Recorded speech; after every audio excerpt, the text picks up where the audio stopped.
One of the programs we implement is public access points, otherwise known as marifa centers.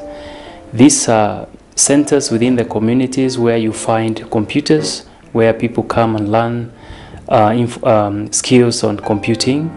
They can also access internet, they can get library services and access information on agriculture, environment and climate change adaptation. The Marifa Center concept is something that ALIN has pioneered. And each of them is managed by an ALIN staff member. We call them field officers, who are trained and experienced in facilitating information exchange. ALIN Dance Information Network is an international NGO working in Kenya, Tanzania and Uganda. We facilitate information to extension workers or intermediaries on information on sustainable agriculture, climate change adaptation, market linkages, mainly to extension workers or intermediaries in these areas.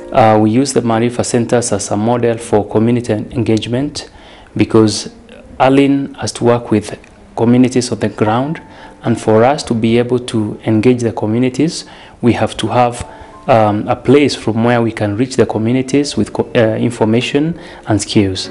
And that was the theory behind the starting of the Marifa centers. Yeah, the center have 5 laptops, 1 MacBook, 10 iPods, and 1 camcorder, 2 digital cameras, and assorted reading literatures.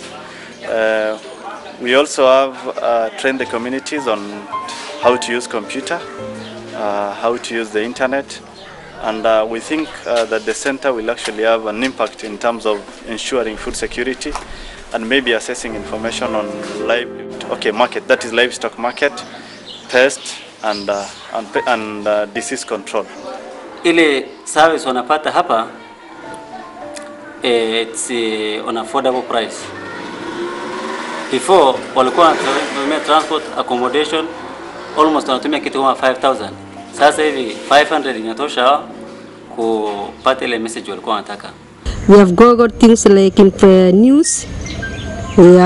We can read from the computer, and then we have also from the training we have captured how to make a picture. The Marifa model started way back when ALIN was working with the community groups. These were groups that we were encouraging to come together to share information and knowledge, and thereafter we taught them knowledge management so that they could share that information and knowledge with other people outside their area of locality and also receive information from other areas. So we were able to organize groups in different countries, in different areas, so that each group could contribute to the knowledge process as a community of practice, and so that ALIN could get all that information and knowledge, manage it and ensure that it flows within the network. Information is provided free of charge because at ALIN we believe in the principle of free access, universal access to information. We acknowledge information access as a human right.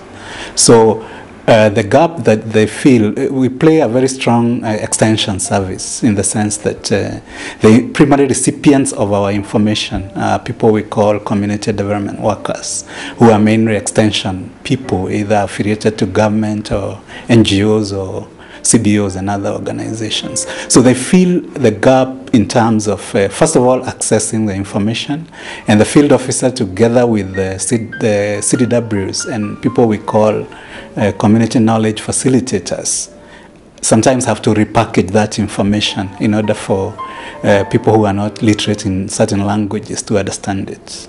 I have had the opportunity and privilege of accessing my emails and communicating with individuals and organizations efficiently and effectively.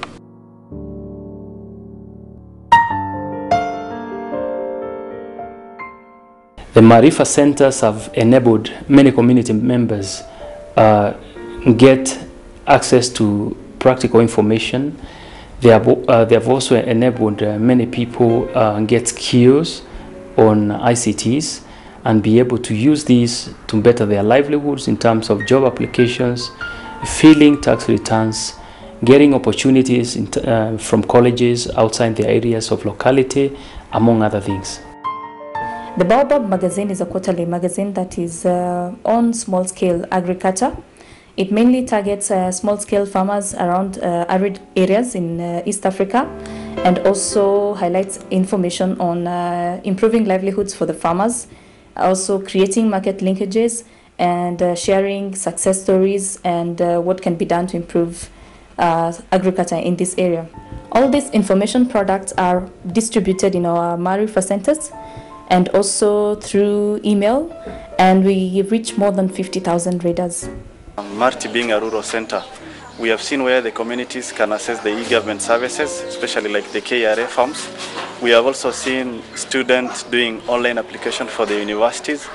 We have also seen a scenario where youths actually come to the center to assess on scholarship opportunities. The future of the marifa is that we want to make them the centers in the rural areas where the youth especially can be able to get skills and job opportunities when we get to business process outsourcing. We are thinking of increasing. Currently we have 15 marifas. We have 4 in Uganda, we have 8 in Kenya and 2 in Tanzania. So we have 15 in place at the moment, but we are looking to expand that to at least 150 over the next 5 years.